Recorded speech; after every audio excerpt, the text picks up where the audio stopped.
thử mẹ chua nó yon thử chua đã chi cha dùa khâu chi thấy cho kề gió đợi lũ nàng cô tao xuống thao lo trò lo chỉ ta cùng lòng xia mò thử mẹ chua non chân tu thử tu cha niệm cho ý vua thao plan tờ cu lúc xia mong chuồn cho soi tu ua cần xí lưu yan tu bùa thầu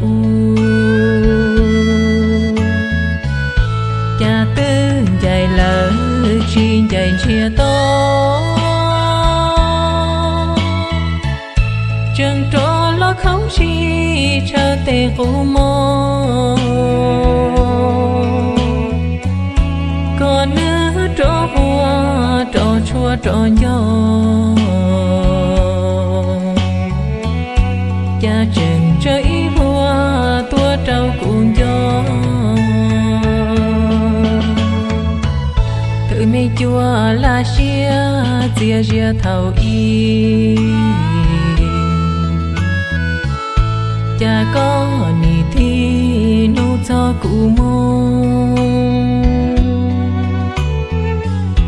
xin dài tao sống có tự lo lòng tao cụ kể cho lo lần tê lông cha trần thiên trân cầu cụ xia buồn trong gặp nhau rồi thật khó lìa xa, bao tâm sự còn đang dang dở,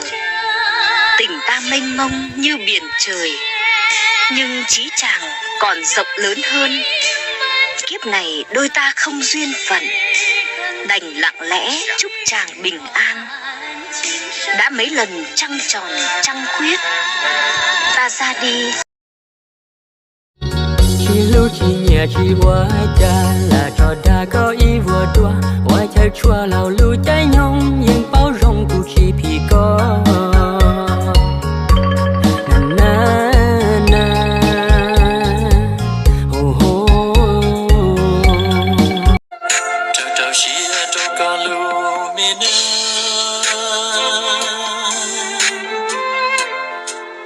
nhon đời cũ chỉ có cho chơi cho